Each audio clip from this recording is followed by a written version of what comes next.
Тот спектакль, который наши власти хотят предложить казахам 6 октября, он будет интересен, наверное, только самим казахам, на то он и спектакль. Обратите внимание на карту Google. На карте Google эта АЭС уже как бы существует.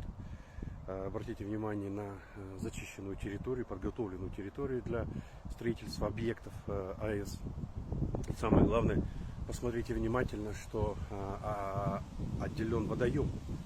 Это так называемый водоем для охлаждения реактора. То есть он подготовлен, там проведена, вы же видите, какая серьезная работа, что и по ограждению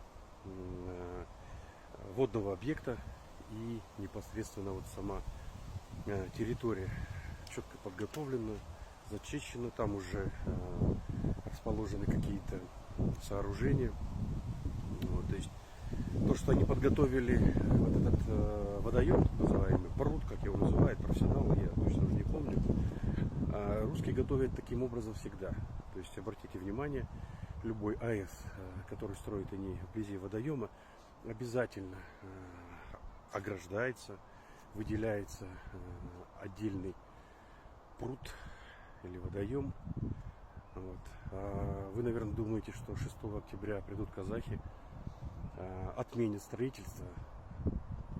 А кто же возместит все эти расходы, которые уже вложены россиянами в эту территорию, в этот водоем?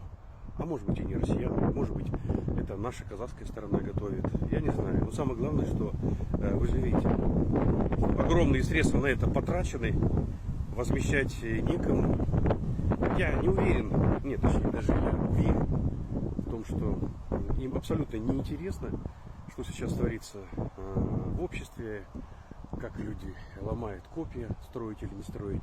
Они для себя уже приняли решение, строить они будут.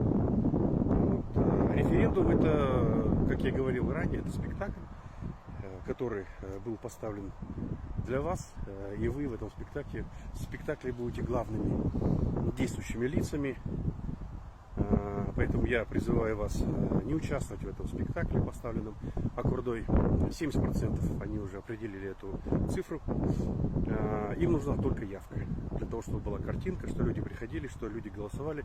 И в итоге выйдет эта цифра 70. И вы уже не сможете ничего противопоставить, кроме, естественно, митингов. Они скажут: ребята, вы сами проголосовали, а деньги, эти 15-20 миллиардов, они уже давно отдали русским.